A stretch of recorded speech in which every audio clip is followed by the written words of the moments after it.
There was an excited silence in the magic forest.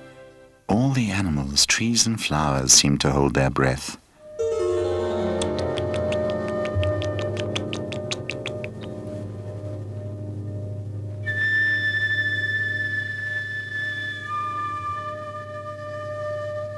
If anyone dared say something, he whispered it quietly. "When will it happen?"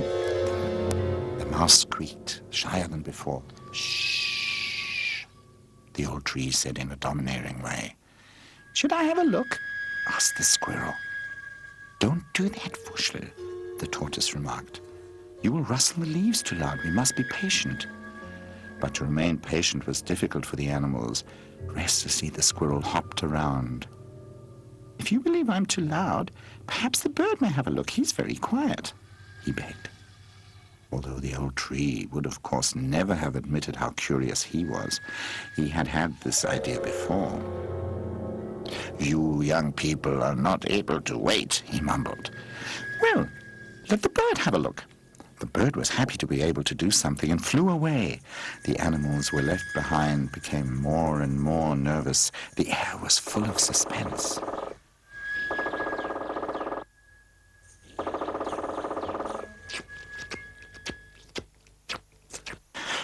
"Hurrah!" could suddenly be heard in the forest. "Hurrah! It's there! It's there!" The bird was fluttering over the animals excitedly. The silence of the forest was over. Everyone was chattering. "What does it look like? Has it already got a name? May we visit it?" Just go," said the old tree. "Send it my regards and tell it that I am waiting for its visit." Full of impatience, the animals ran and jumped away.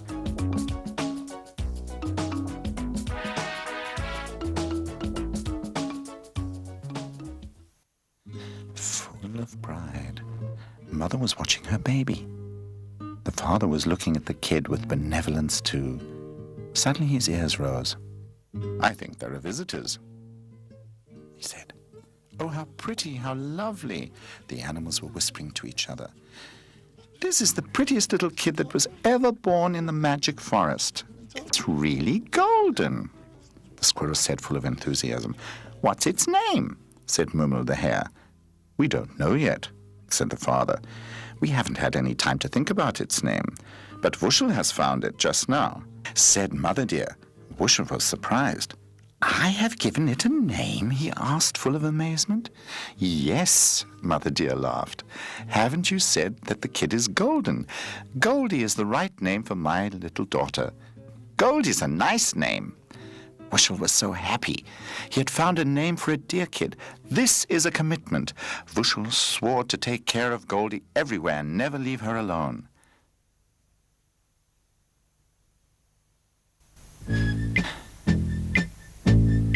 Soon Goldie learned to jump and run. Wuschel became her best friend. He played and rollicked with Goldie all day long. He showed her all the forest. He proudly introduced her to the other animals. They were happy about the visit of the two friends and liked Goldie more and more because she was always friendly and cheerful.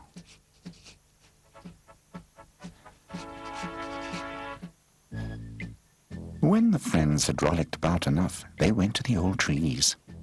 They lay down under the branches and listened to the old stories. The trees had been living in the forest for a long time, even longer than the old tortoise.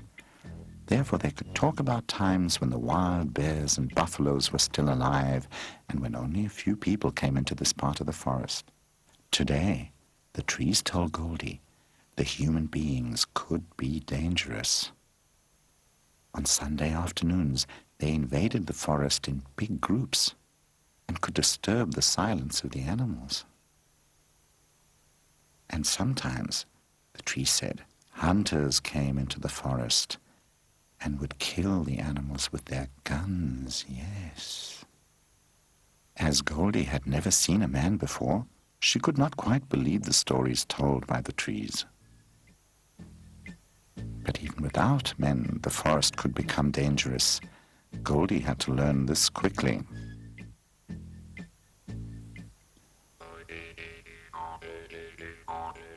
Every day, Goldie and Wuschel played in the meadow. It It was nearly summer, and everywhere it was blooming in the most beautiful colors. Goldie was watching the bees busily collecting the pollen. One of the bees she found particularly pretty and tried to nudge her with her nose again and again. The bee enjoyed this very much and played tag with Goldie. "Take care!"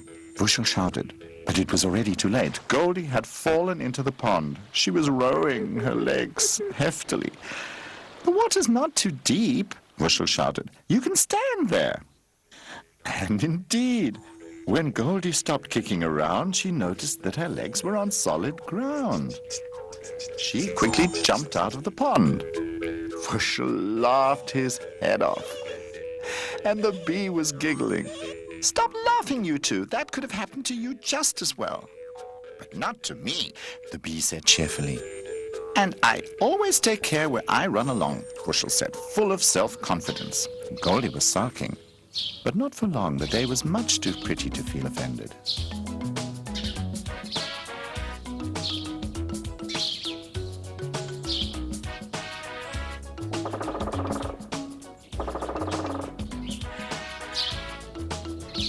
In the evening, Goldie and Vushel ran home tiredly.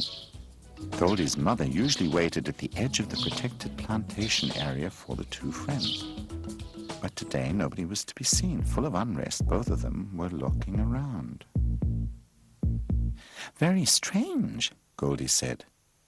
"Where could she be now?" Goldie and Vushel searched again and again until it became dark.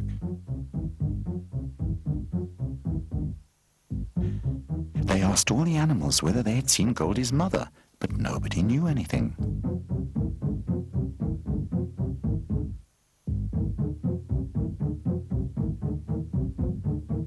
Tired and sad, Goldie and Vushel lay down to sleep.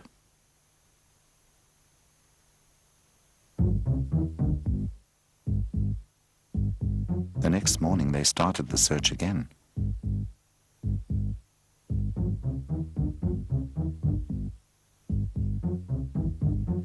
After many hours of unsuccessful searching, they sat down in a meadow and were utterly depressed. "What's the matter with you?" They suddenly heard a voice. "Can I help you with anything?" It was Mummel, who had seen the two when he was looking for food. "Oh, Mummel," Goldie said. "My mother's disappeared and nobody has seen her. We already asked all the animals in the forest." "Oh dear," Mummel was terrified. "That sounds bad. I've thought something like that before. Do you know anything? Have you seen anything?" "Well, I hope I'm wrong, but I'm afraid I'm right," Mummel said.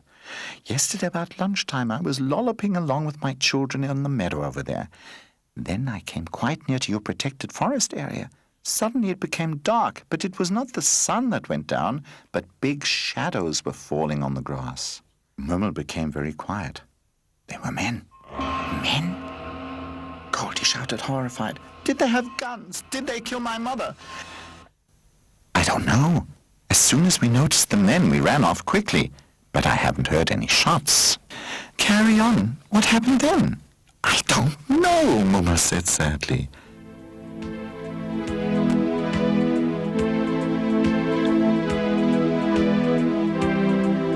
Mummel would have liked to comfort Goldie, but he didn't know how to do it.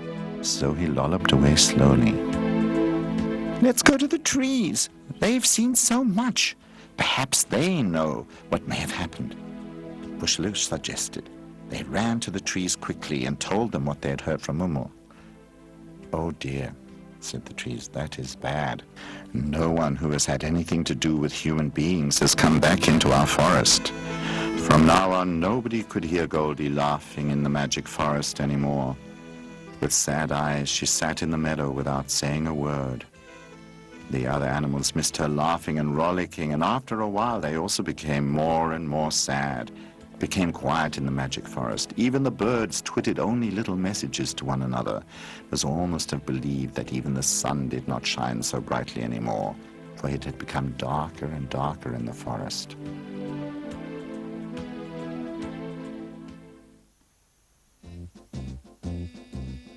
One day, an old wandering bear came into the magic forest. He looked around in amazement. Was this really the forest that he had known as a young bear? At that time it had been quite bright here, and everyone certainly had been happy. He took a rest near the old trees. "Hi, old tree," he said. "What has happened here? Why do you all keep your heads down?" "Shh, shh," the tree said, because the bear had spoken very loud, and nobody had done that in the magic forest in a long time. The bear looked amazed. "If you're not allowed to speak loudly anymore, you're in a bad situation. Now tell me immediately. There is always some way to help." "Not in this case," said the tree. "Listen, some months ago we were all very glad and happy. Then something terrible happened after that." And the old tree told the bear the story of Goldie and the disappearance of her mother. The bear listened full of interest. "Is there anything by which you can recognize Goldie's mother?" he asked. "Yes, Goldie's mother had a white spot on her right front leg. That is something very special."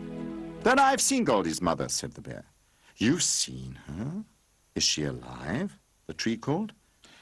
"She's alive!" The bird, sitting on the branches of the old tree, shouted. He had heard everything and rose in the air and shouted, "She lives! She lives!" The animals looked up in horror. "Have you heard? The bird said she lives." They whispered because they did not dare talk too loudly yet. But as there were so many whispering, the whispering became louder and louder. In the end, there was a rustling through the magic forest. "She lives! Goldie's mother lives!" Goldie, who was sitting in the meadow, sadly heard this as well. "She lives!" She could hardly believe it. "The bear's seen your mother. She lives!" the bird shouted excitedly. Goldie jumped up. "Where's the bear?" "Near the old trees," the bird shouted. Now at last, after a long time, Goldie ran away with long jumps. "Stop! Not so quickly!" Vushel shouted and was hopping behind her.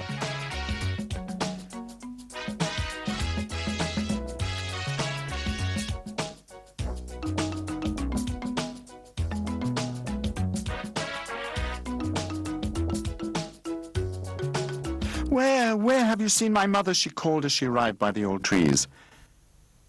"That is a sad and long story," the bear said.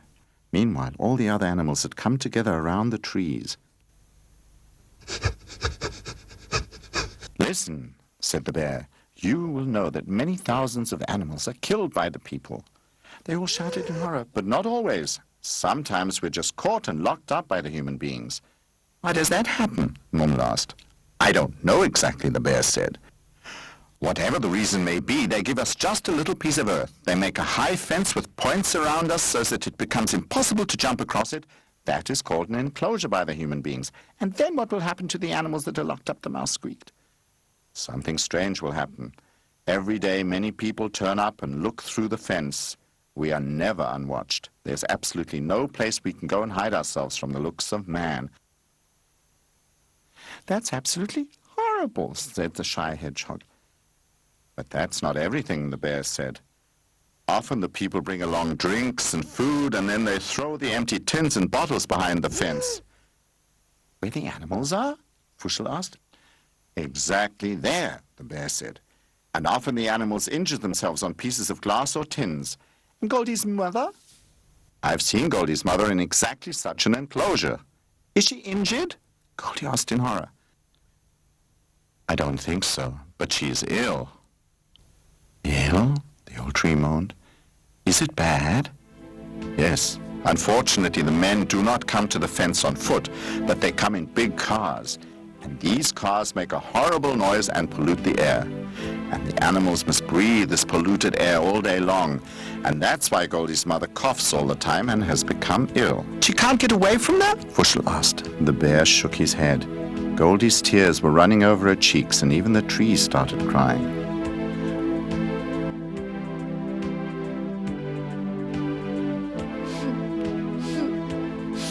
"Oh dear, that's impossible," Momo said, full of energy. "There must be a way to free the animals. It has never been tried until now." "But haven't you heard what the bear said? The fence is much too high to jump over it." "That's true, it is too high. But how do you know that that's the only way over the fence? Perhaps there may be a way under the fence." "Under the fence?" The animals shouted. "That's the idea." "Then off we go," the bear said. The animals started to move. It was a tiring way, and it lasted for many, many hours.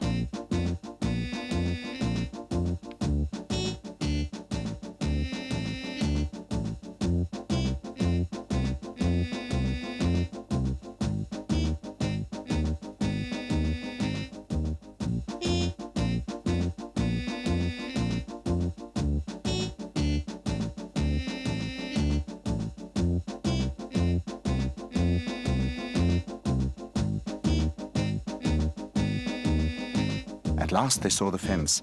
Goldie wanted to run. "Stop," ordered the bear. "We've got to wait until it is dark and the people have gone home. Or do you want to be caught yourself?" The animals hid behind a high hedge. At last it became quiet. The last cart took off. "Let's go," the bear whispered. Cautiously they all moved to the enclosure. It was a sad sight they saw. The tired animals stood on little pieces of earth, and they all looked very ill.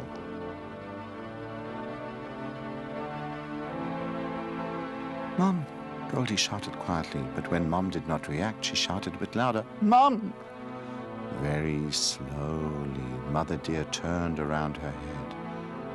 "Goldie?" she whispered very weakly.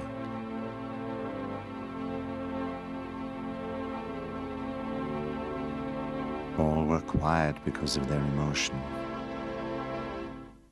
Mummel was the first to start talking. "I'm as glad as you are," he said, breathing deeply. "But we must start working now." "We want to free all of you," Wuschel said proudly. "And we also know how to do it. Let's start." All of a sudden, the animals had disappeared. "Where have they all gone?" Goldie's mother asked. "Don't you hear anything?" Goldie asked. Mother Deer raised her ears so she could hear it herself. It was a nibbling, a scratching. The hare, the squirrel, the mice, and the rest of the animals were nibbling busily at the fence with their sharp teeth, whereas the moles dug deep holes underneath the fence. Without a break, they worked hour by hour. "That should be enough now," Mumu said at last. "If you can make yourselves very small, you can slip through the fence." Full of doubt, the locked animals came nearer. "Carry on. Who will be first?" the bear asked. "I'm sure it will work." Goldie's mother made herself as small as she could, and she was at last able to slip through the fence. The animals cheered.